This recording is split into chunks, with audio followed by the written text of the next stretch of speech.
Bienvenidos al único canal en español dedicado a la dinastía y época Tudor. Hoy les hablaré brevemente sobre si había, o no, alguna rivalidad entre los hijos del rey Enrique VIII de Inglaterra. Para ello me basaré en una recopilación de crónicas, documentos de estado y alguna que otra carta, para intentar descifrar cuál era la relación familiar entre los príncipes y princesas de la denominada segunda generación Tudor. Ya que, como a veces sucede, 4 medio hermanos, cada uno con una madre diferente, puede sonar a una receta para la rivalidad fraternal en el mejor de los casos y el odio en el peor. Y la idea de una familia disfuncional es la representación habitual de María y sus medio hermanos, Henry Fitzroy, Eduardo e Isabel. Pero la evidencia sugiere una historia muy diferente, al menos durante el reinado de Enrique. La relación de María con Henry Fitzroy, el hijo que Enrique VIII tuvo con su amante Bessie Blount, es sobre la que menos se conoce. Eran los más cercanos en edad, ya que él era unos 3 años menor, pero es posible que ella no supiera de su existencia hasta 1525, justo cuando recibía una nueva y grandiosa casa y era enviada a las marcas galesas como cabeza del consejo, Henry Fitzroy, de 6 años, fue ascendido a honores casi iguales, con los títulos ducales de Richmond y Somerset, que habían ostentado sus antepasados lancasterianos, y el cargo de cabeza del Consejo del Norte. No hay información sobre la reacción de María ante la repentina aparición en la corte de un medio hermano, previamente criado tranquilamente en el campo. ¿Quién los presentó? ¿Qué le dijeron? ¿Estaba celosa al ver el cariño de su padre por el niño? Se rumoreaba que la madre de María, Catalina de Aragón, se sintió profundamente ofendida por la llegada de Fitzroy a la corte, pero su anterior influencia en el afecto de Enrique estaba decayendo. Y no tuvo más remedio que aceptar la situación, aunque, en parte, Enrique estaba demostrando que la falta de un hijo varón no era culpa suya.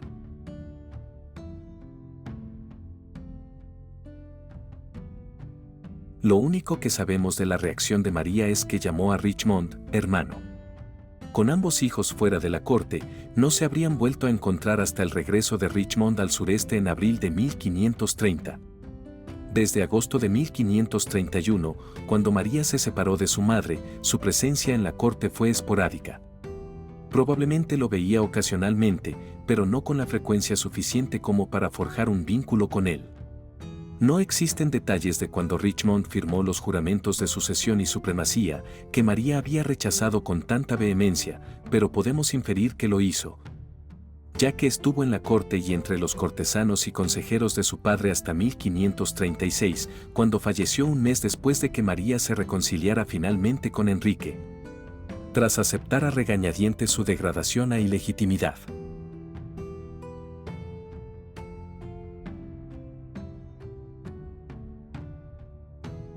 La segunda media hermana de María, Isabel, es con quien dicha princesa mantuvo la conexión más tensa, aunque debemos tener cuidado de no interpretar eventos posteriores que influyan en nuestra visión de su relación inicial. Fue con el nacimiento de Isabel que María y su madre fueron marginadas, humilladas y degradadas, y fue como subordinada en la casa de su hermana bebé que María pasó casi 3 años infelices y humillantes. No solo fue superada por la bebé en rango durante ese periodo, sino también, al parecer, en el afecto de su padre.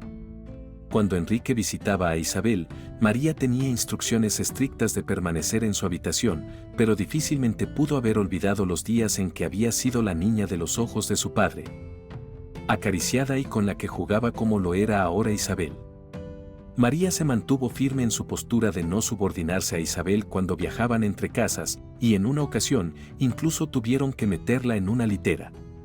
Sin embargo, esto no parece haberle generado resentimiento hacia la pequeña, aunque se limitó a llamarla hermana, tal y como llamaba a Richmond hermano.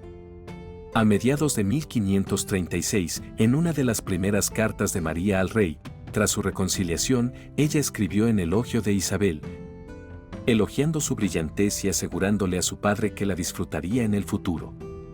En octubre de 1537, la nueva madrastra de María, Jane Seymour, dio a luz finalmente al ansiado hijo legítimo. María, ahora de nuevo en la cima, ejerció de madrina del bebé. mientras Isabel, que acababa de cumplir 4 años, llevó el crisma, estando ella misma en brazos del tío materno del joven príncipe Eduardo, Edward Seymour, futuro conde de Hertford. Y terminada la ceremonia, se dice que María tomó a Isabel de la mano para salir de la capilla.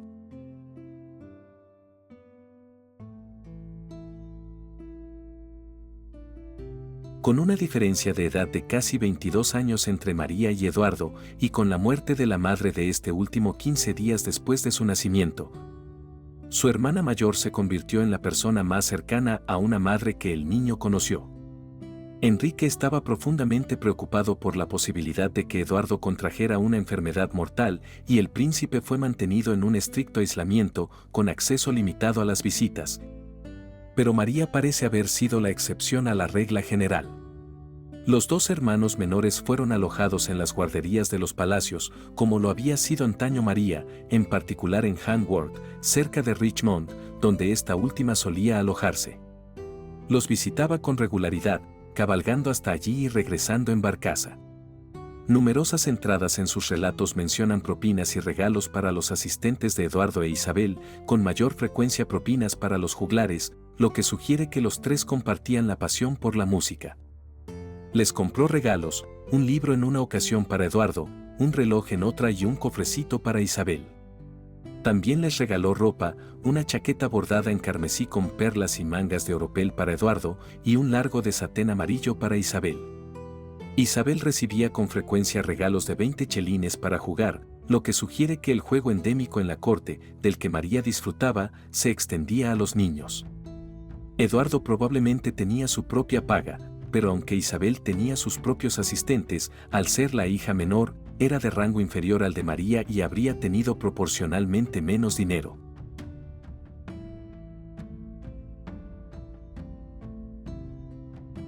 En 1541, María, visitando a sus hermanos, solicitó que su padre y su actual esposa, Catalina Howard, fueran a ver a Eduardo, aunque no se dio ninguna razón especial para su aparente preocupación. María solía estar en la corte, y a medida que Isabel crecía, a veces acompañaba a su hermana. En la primavera de 1543, Isabel se alojó con María en Whitehall, junto con la viuda Catalina Parr, Lady Latimer, de quien pronto se rumoreó que era objeto de las atenciones de su padre. Con la boda de Enrique con Catalina Parr, a la que asistieron ambas hermanas, María se instaló definitivamente en la corte e Isabel la visitaba con frecuencia. Ambas sentían un gran apego por su nueva madrastra. María era solo 4 años menor que Catalina y compartían intereses intelectuales y musicales, mientras que la influencia de Catalina en Isabel fue profunda.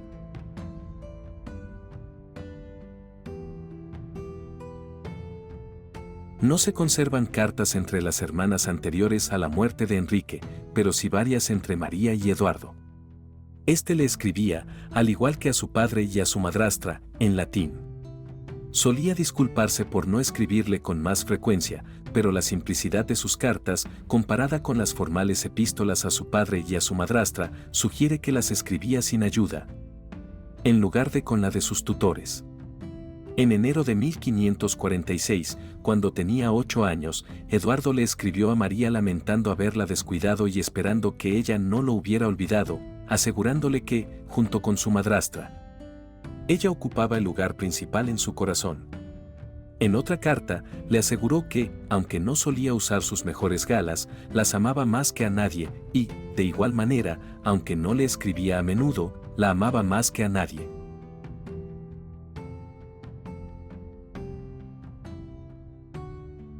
En mayo de 1546, Eduardo volvió a escribir a María en respuesta a un mensaje suyo disculpándose por no haber respondido a una carta anterior. Le informó que su falta de respuesta le preocupaba mucho menos que saber que había estado demasiado enferma para escribir. Esperaba que se recuperara y que Dios le diera la sabiduría de Esther. En una tercera carta, le agradeció la que había recibido, que demostraba su indescriptible amor por él y acogió con agrado sus deseos de que creciera en la virtud. Y es que Eduardo era muy precavido con la virtud. Criado por tutores reformistas, Tenía una visión de la vida bastante más puritana que su hermana mayor, y en una ocasión le pidió a Catalina Parr que disuadiera a María de asistir a bailes y fiestas extranjeras, que no son propias de una princesa cristiana.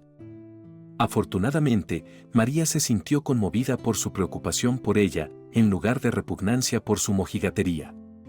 Así, en el momento de la muerte de Enrique, podemos ver que María estaba en los mejores términos con su medio hermano, y ciertamente no en malos términos con Isabel, pero los siguientes 6 años cambiarían ambas relaciones. Y no para mejor.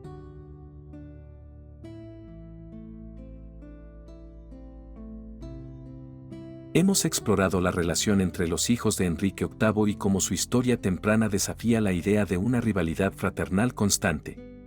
¿Te sorprendió la relación entre Henry Fitzroy, María, Eduardo e Isabel?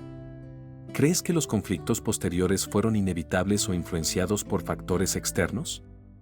Déjame tu opinión en los comentarios. Si te ha gustado el video análisis de hoy, no olvides suscribirte al canal, activar la campanita para recibir notificaciones de nuevos videos y, si quieres apoyar mi contenido, considera hacerte miembro del canal. Nos vemos en la próxima entrega.